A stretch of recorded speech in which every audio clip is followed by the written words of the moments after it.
was a kid, I was really into astronomy. I used to love to read about the planets and solar system and stars and uh, pulsars and quasars and all kinds of things. And I would spend hours like just lying on my back and looking up at the stars. And I grew up in Johannesburg, so like it's a big polluted city, and like with the light pollution, also you don't get to see many stars. So any opportunity I would get to go out into, go hiking, going to nature, going to the mountains, and yeah, then you get this wow, this billions and billions of stars. Yeah, especially this one hiking trip. I found this backpacker up in the Drakensberg Mountains. So I used to go there often, and then there's no light around, and when you look up, it's just this wow. So there's this hike that takes you up to the top of the amphitheater. There's these chain ladders. At some point, you have to climb this chain metal ladder that's like bolted into the sheer rock cliff, and you climb like, I don't know, 20-30 meters of this thing with your backpack and all of that. But you get onto the top, this plateau, and then you walk across to the edge of the amphitheater, which is this World Heritage Site. It's gorgeous, and it's the world's highest waterfall is there. It drops down 1 kilometer, I think. And yeah, wow. Anyways, so yeah, it's not just an intellectual curiosity for me. It's it's so beautiful, and it's so.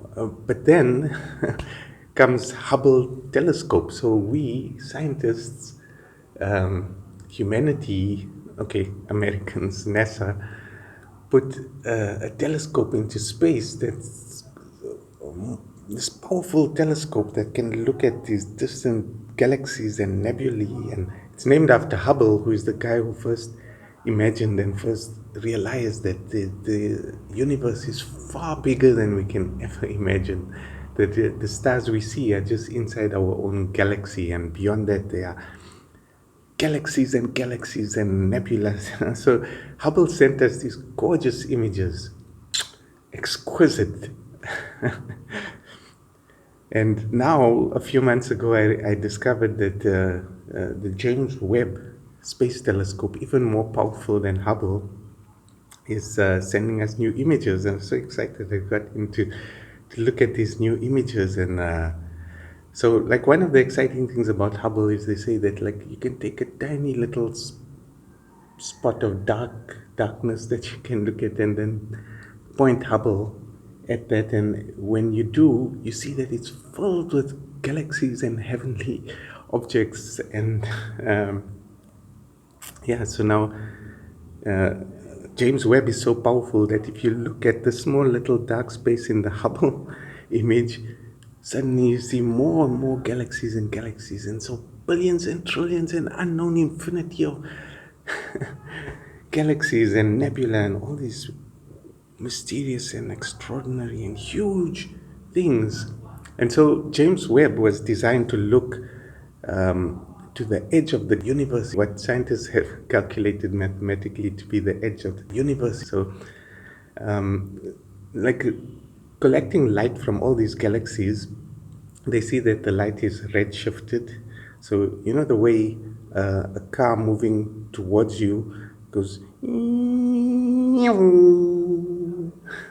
so the light, that's a sound frequency, increases when it's coming towards you and decreases when it's going away from you, because the waves are being squashed, kind of, so the same thing is happening with light. That's what they think, is that most of the galaxies are moving away from us according to this Doppler effect redshift calculation. And so they said, okay, how fast is it moving? How far away are they? And then let's calculate. And so they get to a point where obviously everything is moving out. Then you rewind, and then you get to a point where it all began, and so that's the Big Bang, and that's the so according to the calculations, it's 13.75 billion years ago that everything started from a small, relatively small. Some say it's an infinitely tiny little singularity. Some say it's maybe the size of this room or the size of, but whatever, you know, it's interesting. It's fascinating. But it's also a point of contention now because the religionists have a certain viewpoint about creation, and the scientists and the atheists have a certain viewpoint about cosmic genesis, the origins of the cosmos, but also of matter and of life and of all these wonderful things. So here's the interesting thing is that James Webb is designed to look to that edge of the galaxy, that 13.75 billion year point, and what it's finding is startling and surprising and embarrassing scientific community, because there are galaxies much bigger and much more well developed than they predicted or calculated. So looking to that far distant, at let's say the 13 billion year mark, there shouldn't be galaxies that size. And so, yeah, initially people were saying that the universe is twice as old as we thought it was, like 26, 28 billion years ago. There were even some estimates of 50 billion years. What it did was it sent me down this wormhole of, researching about the cosmos and the universe and all these things. But then also I came across again this debate raging about whether God created the universe or whether it's the laws of physics, and also whether there's whether religion is true or it's just a fiction, or all these intellectual heavyweight juggernauts arguing. Is Jordan Peterson versus Sam Harris, and excuse me, Stephen Mayer and John Lennox versus Richard Dawkins, and all of them debating and arguing, and it's very fascinating, and there's really good points on both sides, and there's really bad points on both sides also. But like, it always tends to get very technical and complicated and intellectual and cerebral, and they kind of miss the essence. And so I wanted to weigh in here on the side of the essence. So I'm not on the side of the creationist and the godly and the religionist, and not on the side of the atheist and this materialistic scientific uh, you know I take a balanced perspective, and more of a functional realist. So like, it doesn't really, in a sense, it doesn't really matter what you believe about these things. Like, whether the universe started from that Big Bang or whether it's an infinite universe that's of course, it's an infinite universe. Even if you can say that there's an edge of the universe, there's something beyond that. There's nothing beyond that. And what is this nothingness, and how far does this nothingness go on? And when the nothingness comes to an end, what the is beyond that nothingness? So, people are wasting an enormous amount of energy and time debating about certain things, but no, they should do the science and all of that. But yeah, nothing is going to change if you change your belief about how the universe began. Then it's not all going to just disappear and stop. It will continue doing what it does and operating, functioning the way it functions, regardless of what you think about what is causing it to function. But in another sense, some of these things are important and they do affect us. So like your belief about the origin of the cosmos, doesn't really affect your life and your personality and that, but your beliefs about yourself and who you are and what is important and what you need to focus on and what is good for you and good for your life and good for your family, and how to behave and how to treat other people, and all of these things are very important.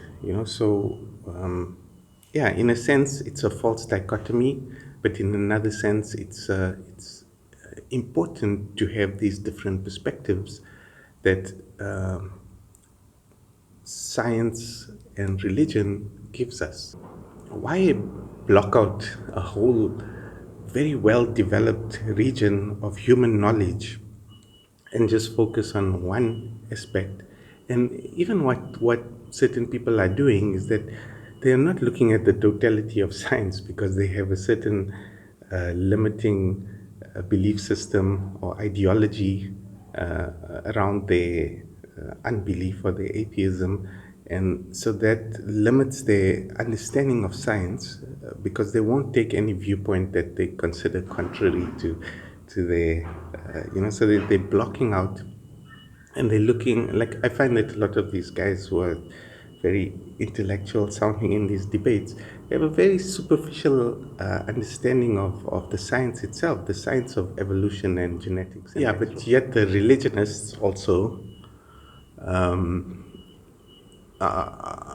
feel the need to block out this everything that science is telling us and showing us. And I was when I went back to university a couple of years ago, and I was sharing an apartment with three Christian guys. One of them was like a very staunch Christian, a pastor in the church, and given to impromptu sermons. And another one was also quite religious, but not so.